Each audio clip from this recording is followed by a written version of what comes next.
Thank you very much, and we'll get started with the introduction of our panelists. Would you like me to take the lead, Diana? If you want to go first, that's fine. Well, to my immediate left, we have Senator Jerry Sonnenberg from South District 1. Then we have our House Representative Jenny Art from House District 53, Senate District 1, I'm sorry. Jenny Art from House District 53, and then we have John Becker from House District 65.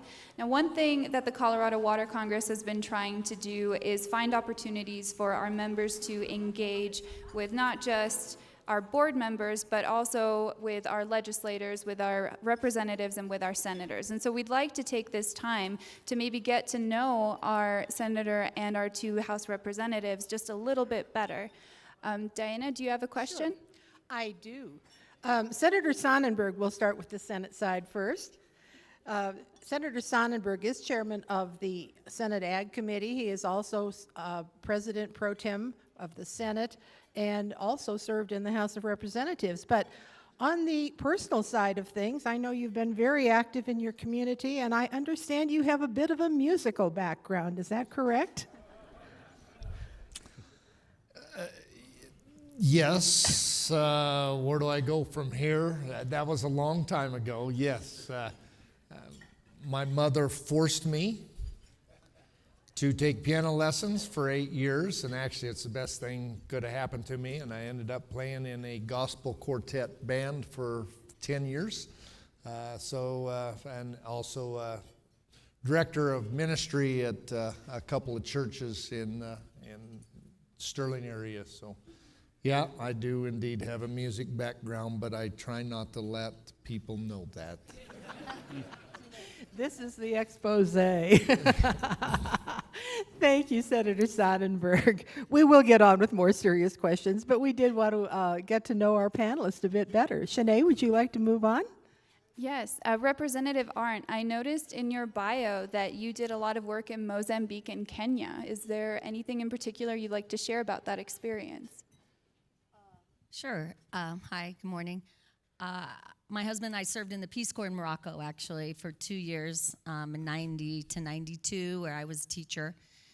He's an ag economist. And then we went to Purdue and moved. We wanted to have our kids share some of the experience of living in Africa. So when the opportunity arose, we moved our 3 kids to Mozambique in 2002 until 2008.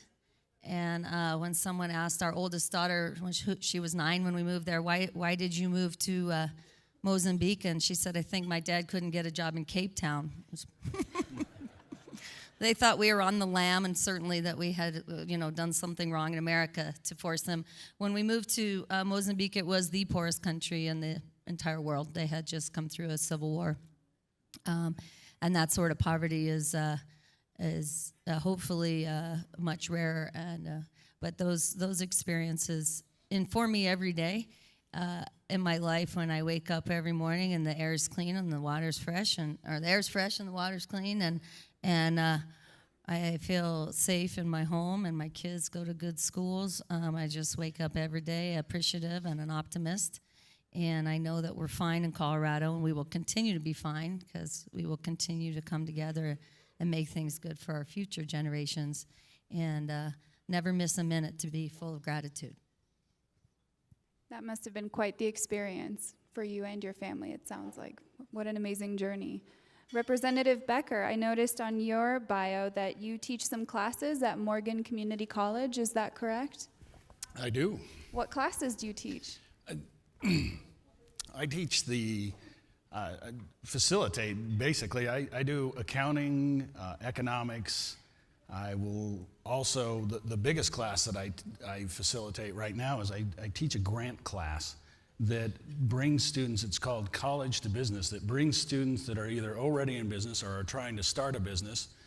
We take them through, develop their business plan, develop their marketing plan, and at the end of that class, they get to present to 15 or 20 different banks or people that can fund them for their new business.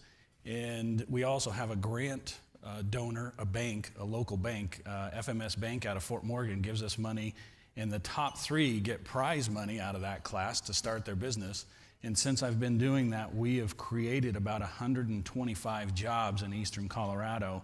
And of that, several of them have actually gone, 2 of them have gone statewide and 1 has gone national. And I'll tell you, the biggest business that is just amazing, as we have legalized marijuana in the state of Colorado, right as we started that class, a gentleman decided that he was going to start a drug testing business. It was great timing. We loved that business.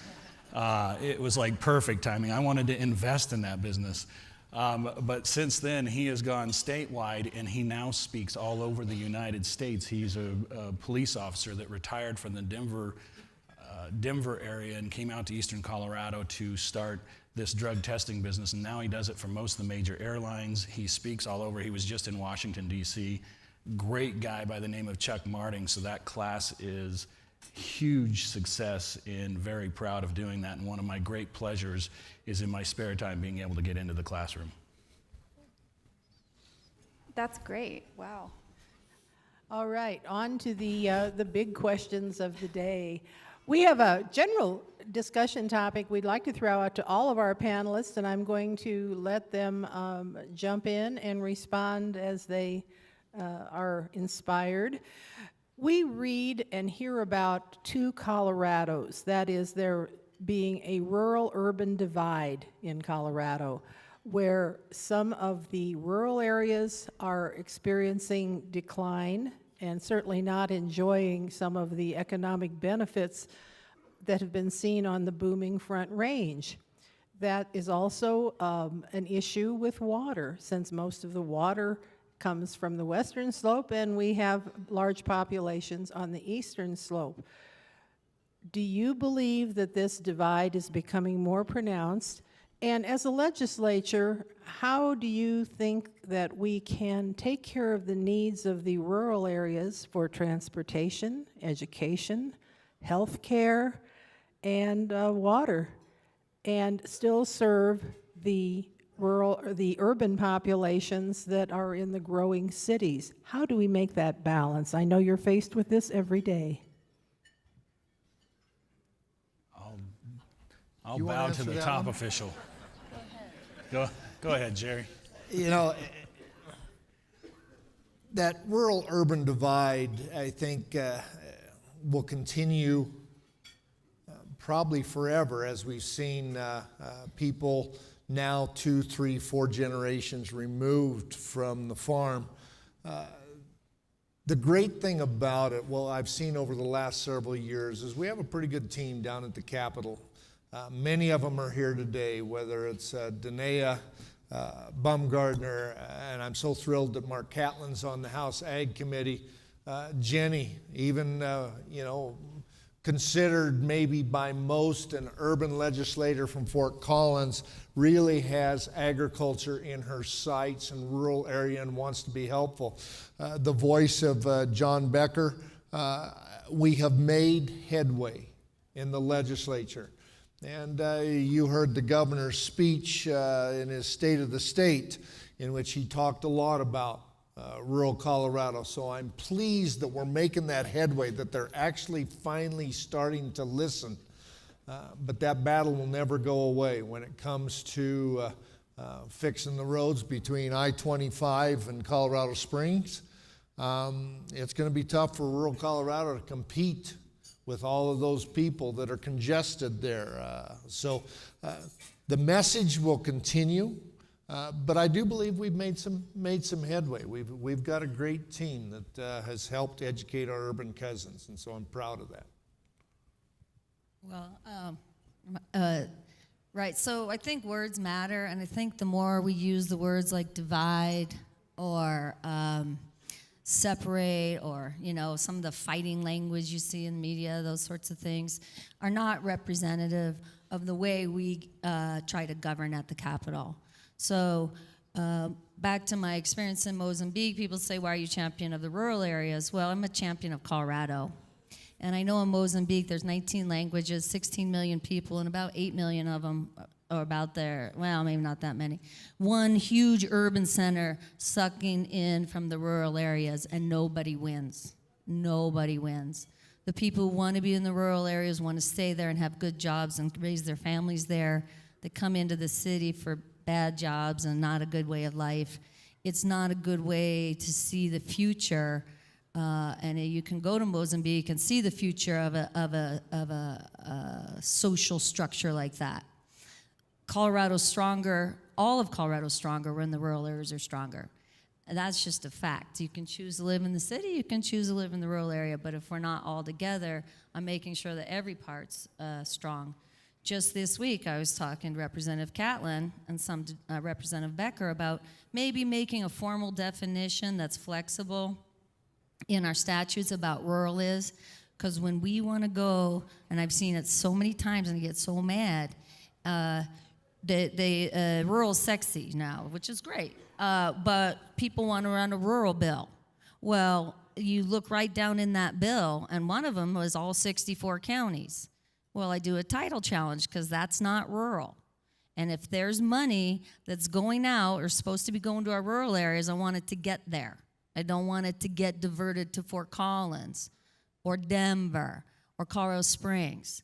So I think maybe if we tell people and we all understand what rural means and we have some sort of flexible definition that moves over time based on either population density or unemployment rates or something smarter than what I'm saying now, we're going to sit together and talk about it. So when people run a rural bill, it's going to get to where we want it to go.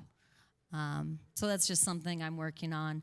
And that's what I think. And I also want to say what a pleasure it is to work with every single member of the General Assembly. I wanted to stop at rural sexy. I Okay, think I take that back. No, that's done. It's done. It's already done. I think first of all, to close this and I know that we hate to use that word divide, but it actually is. As we shrink the numbers of rural legislators at the Capitol, it becomes informing or giving the information to make sure they know why rural is important and why we fight so hard for certain things, the rural guys, and being a responsible, not a polarizing voice at the Capitol. And that's exactly what we're trying to do. We have a great group that does that. I had a great mentor in Jerry Sonnenberg in telling me this is what we need to make sure we do for rural Colorado, and being that responsible voice is the way. And explaining, you all know, why water is important, prior appropriation, senior water rights, and those people are going, hey, that water's running right by here, why can't we just grab that? Why is that not something we can take? Or why can't we pump groundwater out and use it for a beneficial use? And then you try to explain that, and then you explain it again, and then lo and behold, somebody wants to run for the Senate, and they're out of the House, and you're re-explaining it again, and you're re-explaining it again. But that's exactly what we're here to do. And rural is, I hope it's sexy. I'll call my wife and tell her that at this point. But I think that we're noticing that we are making headway. Look at what's happening this year. We have a transportation bill that makes sure we do take care of rural. We have a broadband bill which starts to get the infrastructure to rural that we need at this point in time. We're putting back together the energy office to make sure it covers all the above energy. Those are the top 3 bills sitting inside of the Senate that they understand that rural is important, and that's what we need to push forward, and making sure that we're bringing the right people to the Capitol to speak to everybody in a very responsible, cordial way, that they understand why rural is important to the economy of Colorado, and it's not just the Front Range. So I appreciate all of you for always being at the Capitol and doing that. Representative Arndt mentioned population density as being a factor, and Representative Becker mentioned broadband. Population density is a critical factor for developing broadband and also affordable health insurance and having a critical mass of medical providers. How do we deal with that issue? Is there a way of equalizing some of that population density so that we can have expanded broadband and we have more medical care and lower insurance rates in the rural areas? Broadband obviously is an important infrastructure for the state of Colorado, and it was getting the technology to catch up with the population density.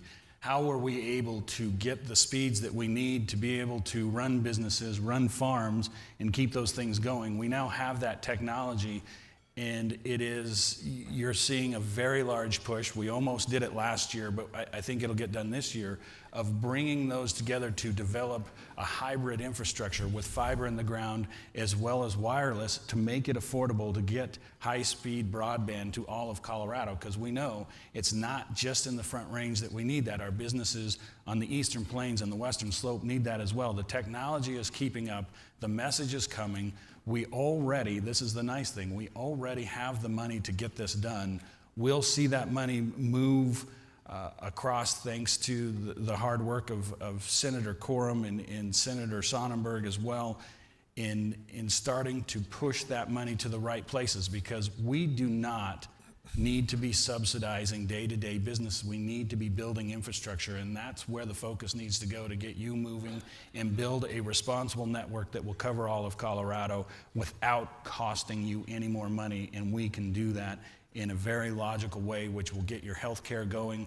I know that the Lincoln Hospital just got a grant to look at telemedicine for rural Colorado. Well, that's a start to start bringing down healthcare costs, and in turn also kind of allowing us to price healthcare in the state of Colorado, not just saying that it's healthcare in the state of Colorado, but all of Colorado, or not just on the Front Range, but all of Colorado in crossing other state lines will help us with that as well, but broadband will be an enormous part of that.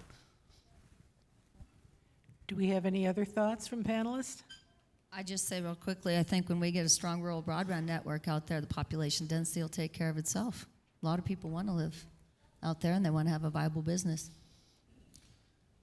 You know, when we come, and I can't say enough, Senator Corum has been working on this since last session. It's one of our priorities. Senate Bill 2, Senator Corum and I are carrying for rural broadband to try and move money to rebuild or actually build internet structure or infrastructure in rural Colorado. And Representative Becker is exactly right. You need it for a number of different things. You know, there's a couple of schools in my district that when they do their testing, nobody else can use the computer because the bandwidth isn't wide enough to do the testing and then allow others to use the computers for research. We have hospitals that haven't been able to tap into that telemedicine market where you can get an expert or a specialist to actually look at a patient. And we have the same diseases, we have the same issues that they do in urban areas, but then don't have that access to doctors. And then last but not least, when it comes to business, if you want businesses to locate in rural Colorado, you got to have an infrastructure for internet and broadband to be able to facilitate those businesses, because it's a requirement for them to function and do business. So it's important. Representative Becker's not going to be happy with me, but I got to tell you, as we work through this over the entire summer, Representative Becker has been behind the scenes, as he always does, working to try and make this work. And he's going to slap me upside of the head, but I'm in public, and hopefully he won't do it in public. He does that a lot. He does a lot of work behind the scenes to make things happen and doesn't get credit for it, and broadband's one of those. So thank you, Rep. Becker. Thank you. I believe Shanae has another question for the panelists, this dealing with water issues. Well, and before I get to that question, I'd just like to say that thank you all for contributing and participating in this discussion. And actually, everything we've talked about so far this morning is a perfect reflection of the theme of this conference, which is sort of a question of balance. I mean, everything that we're discussing and everything that we're sort of seeing coming down this legislative session brings us back to this question of balance. As we grow and as we evolve and as population continues to increase, we want to make sure that resources are distributed in a balanced manner as possible. And so I appreciate all the work that you're all doing, so thank you for that. And the next question, it is early in the morning, so I thought we'd sort of end on something a little bit less intense, if you will. Our State Affairs Committee has been working on aquatic nuisance issues and seaplanes issues for quite a while, and our Federal Affairs Committee has actually listed aquatic nuisance species issues as one of our top priorities for 2018. I wondered if you'd all just like to share your perspectives on this issue or any insight that you might have. Go ahead, you start this time. We're against invasive species. That bill was a Water Resource Review Committee bill, and I believe that was 10-0.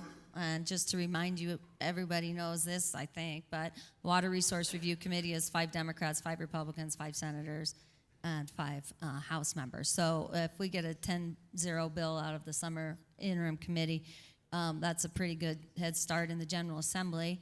That bill passed out of the House 10-3 on Monday. I'll explain I'm not myself, saying I who promise. voted for what, but I'll just, no, and Representative Escar and I are carrying that in the House. I don't see a lot of headwinds for that bill. I think we go to Finance and Appropriations, and we'll get over the Senate in good shape, and then we'll let, is it Senator Sonnenberg, are you on that in the Senate? Can't remember. Anyway, we have good people taking care of it in the Senate, and I am very optimistic about that bill this year. It is absolutely a critical issue to keep out the invasive species from Colorado. I think we're all committed to that. Go ahead. I'd better. I want to hear this. Yeah. So that bill was in committee, and it did make it out 10-0 out of the interim water committee.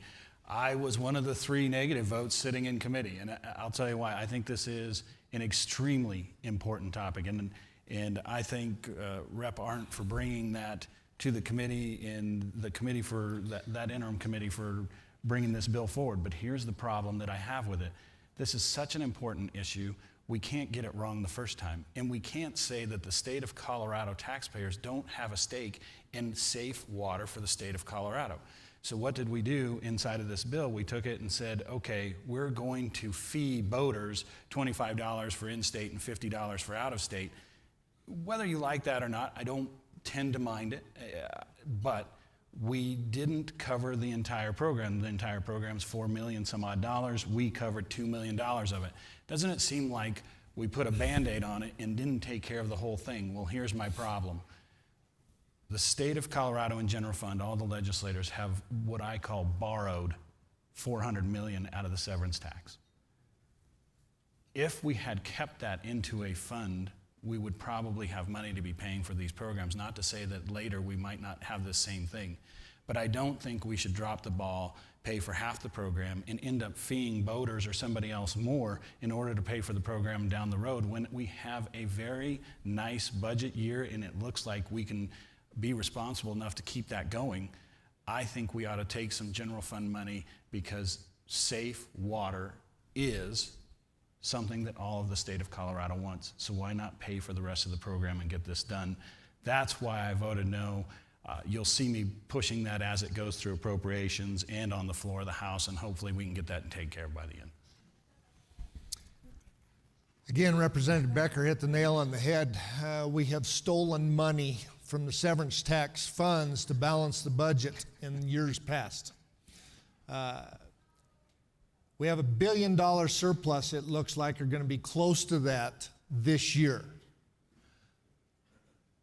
Shouldn't we start paying that back? Of course, when we start doing that, yeah, the correct answer is yes. Education is going to want to start paid back as well. Quite honestly, the answer to the problem is that we can't keep stealing money from one area to the other area and then try and figure out how we're going to fund these things through a nightmare of a maze. If we pay back the severance tax dollars and fund those programs that we have said we are going to fund with severance tax dollars and let severance tax stand on its own without robbing that kitty, we deal with invasive species. We deal with water projects. We can deal with whatever we need to deal with in the water community and natural resources community, quite frankly, if we give that money back, and I say pay it back because indeed it was stolen not for what it was intended to, but to balance the state budget. And quite honestly, that's a poor way to do business from my perspective. Thank you, Senator, and thank you everyone for answering our questions. Can we have a round of applause for our panelists?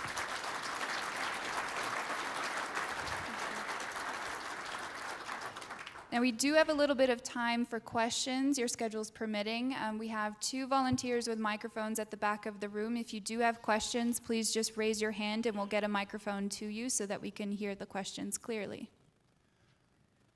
We have one on this side. I have a question for you back here at the back of the room. Okay. I'm Andy Mew, the general manager of the Colorado River District. And like a lot of our rural districts, we depend upon property tax for our general revenues. We are looking at significant shortfalls in our budget next year due to the impact of the Gallagher Amendment. This is a particularly rural issue, which we would hope that the state legislature would be addressing this year. What are you doing to assist our rural districts, which are dependent upon property tax? Well, I think you hit the nail on the head when you said Gallagher tends to be a problem when it was put in place, but unfortunately it's in the Constitution. Whether you like that or not, it takes a vote of the people to change that percentage on what is taxed by business and what is taxed by homeowners. The challenge becomes to increase the tax on homeowners so there's less tax on business. Every homeowner is going to have to vote to increase their taxes and to decrease taxes on business. And quite frankly, it just simply isn't going to happen. Homeowners aren't going to do that. There's not much the legislature can do with regard to Gallagher Amendment to the Constitution. There's some things that we can tweak to relieve pressure.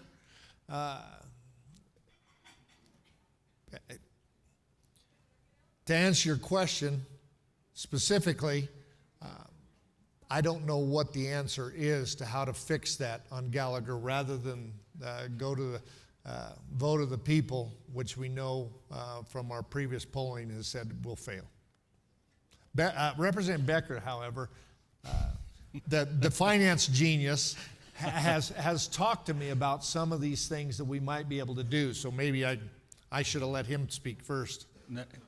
I love it when you speak first, then I'm ready to go. But Gallagher, ever since I've came into office from the 63rd to the 65th, no matter what, is something that I've been worried about. And we watch, and in economics and in Intro to Business, we go over this because it is the business killer in the state of Colorado, especially for rural Colorado. And you look at these businesses that are closing their doors because they just can't afford to stay in those buildings anymore. We have to address this, and I've said from the beginning, as soon as we have a bipartisan group that's ready to go fight this, I'm ready to go. The problem with this is it is going to take an absolute crisis downfall of business in the state of Colorado to get homeowners to raise their taxes. There are a few things that we can start to do to stop this from continuing to happen, and I'm hoping that we can get it done. And I think one of those ideas is let's lock the residential rate for now. Let's stop the bleeding. Let's go back to the ballot and just say, okay, what we want to do is just lock that residential rate. And it really needs to be locked in at probably 8 or 9. Right now it's 6.7 or 6.2. It's heading down from there. And they're going, well, let's lock it at 7 or 7.2. I think that's a Band-Aid as well. We really need to lock it at 8, figure this out. But if we're going to the voters, we need to just go to the voters with the whole thing, and it's probably going to take 2 or 3 times to educate them on why this isn't such an important issue. Businesses no longer can afford to keep doing this. And we're fooling ourselves because we're passing that on. It's not like we just absorb it. We pass it on to our customers, especially in rural Colorado. You look at the school district mill levies in the state of Colorado, and the rural areas are all maxing out at 27 mills. It is absolutely harming business, and we need to fix it. And there's another place where we can maybe level out school districts at one level and vote to just bring them all to one level in the state of Colorado. Now, there's some bonding issues and things like that that may hurt us, but that could help us. But if you want local control of your school districts again, which is really what we do. I mean, school districts used to be paid for at the local level till Gallagher started changing that. If we can do this, you can get control of your school districts again and start making some of those decisions, because purse strings are tough. I mean, when we control the purse strings, we control what you do. So if you like local government control, we need to get a handle on this, and the first part of that is locking that residential rate, and I hope we can get that done. But again, that's just a Band-Aid to the start of the entire fix, and it really doesn't start reversing the effects of the business and the school mill levies, which we really need to take a look at, and I guarantee you I would put you to sleep to go through the rest of it. I would just push back a little bit that hurts rural Colorado, because you know what? Again, it hurts all of Colorado, because when our property taxes go down, our school funding goes down, and that hurts every kid, and that impacts our whole state. So I'm committed to saying that. I'm going to say it as much as I can. You know, as much as we know that severance tax has been swept, Amendment 23 people, the vote of the people, an amendment in our Constitution would say we're $834 million down on our promise to the people and the kids in Colorado. So that was a vote of the people, and that's in our Constitution. Used to be called the negative factor, and now they moved it to something else, but I'm always going to call that's a deficit that we also face. So Gallagher hurts rural areas, and it also hurts urban areas. When the property tax goes down, there's less money for schools. There is a 2-year school finance task force going on to see how we're going to handle some of this. But there's no doubt the impact of the amendments, the conflicting ones, 23, Gallagher, and Tabor, are really wreaking havoc with our state's finances. And then the BP case and the severance tax loss. We're going to need to look for ways to fund our water infrastructure and take care of every single kid in this whole state, so we have a strong future. I'm committed to doing that. I talk with Bernie Busher a lot about these issues in Gallagher. I think we've got some ideas, but if you want a bipartisan group working on this, I'm in. Thank you, Representative Arndt. Do we have any other questions in the room? We have one over here.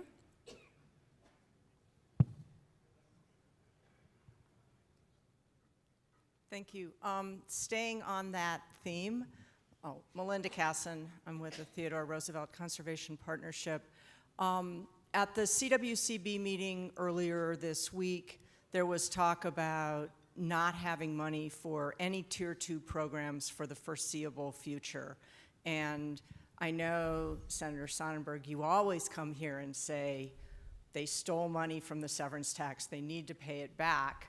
And there is a $1 billion surplus from some other things this year. I'm wondering how going forward, if it's not reasonable, and it's getting close to 10 years, I think, since that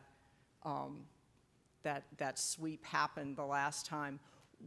Going forward, what are the alternatives for stable funding or any funding for Tier 2 programs? What's the legislature, in terms of wrestling with this, what's the legislature thinking about doing this year or next year to deal with the problem? Thanks. Well, I can tell you from my perspective on the Senate side, I'm waiting for the next forecast to come out to see exactly where we're at. But I intend to run a bill that will pay back at least a portion of that severance tax dollars. I don't know how far it'll get. JBC kind of rules the roost, and they control appropriations. And so if I want to get that bill out, I've got to figure out how to build that coalition. I'm trying to remember, and we were just whispering up here, we've swept severance tax dollars 2 or 3 years ago. We continue to take, when we're short of money, we take severance tax dollars.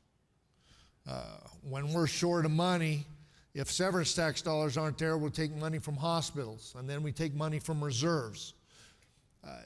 It's a game that's played, quite honestly, but I am telling you that if you have $1 billion surplus, here's my priorities. I still think transportation has to be, our roads and bridges has to be a highest priority. And we've set aside in Senate Bill 1, and thank you Senator Baumgardner and Senator Cook for putting $300 million towards that. That leaves $700 million.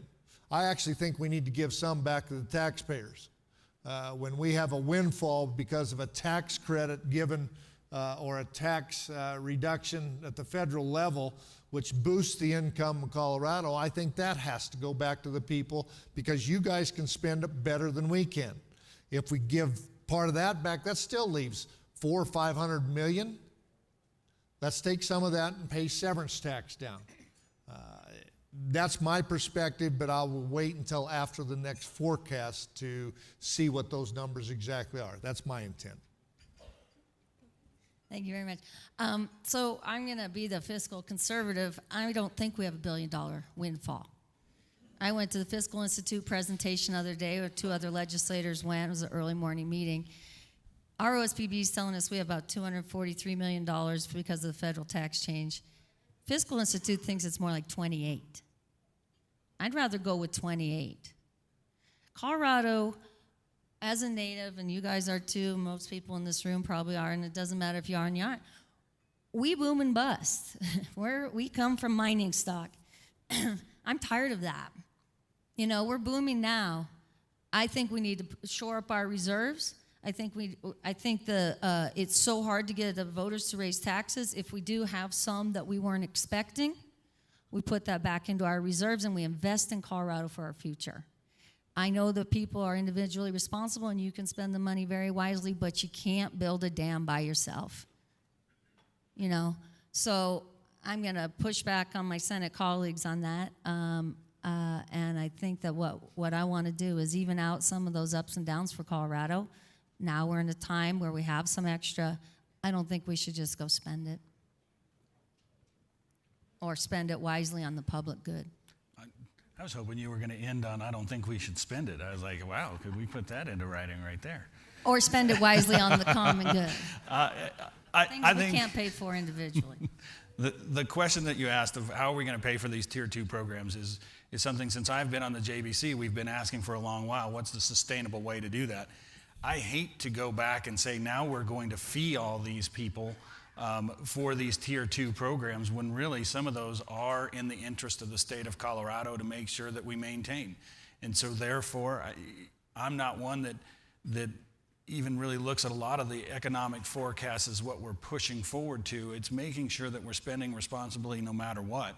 And I believe these programs, at least most of them, I think there's some of them that probably shouldn't come out of the general fund, but we need to push those dollars out of the general fund and find that sustainable way to maintain these important programs. And that's what you'll see me pushing for. And I don't like a lot of legislation, as many of you know. I think that a lot of these things can be done if we are responsible at the legislature. And one thing that is rough there is if we have dollars, we'll find a way to spend it. I guarantee you. It's $100,000 here in a fiscal note, and it's $2 million here in a fiscal note. Those are the things we need to stop and really look at the priorities and sit down as a group. And that's what needs to happen, is sitting down as a group and not relying on the JBC to do all of this work, because I think there's 100 of us. We need to have at least a consensus on to do that, and I don't like to use fees to get us there. I'd like to thank all of our panelists. We promised to get them out of here on time so that they can struggle down the highway back to Denver and make it to the floor on time. So thank you so much for your participation today. Thanks to our members for their excellent questions. Shanae, do you have any wrap-up advice for our members as they go out the door? Do I have any what? I'm sorry. Any wrap-up instructions for our members as they go on to? We're just going to take a quick break, and we'll be back for our opening session in just a few minutes. So thank you, everybody.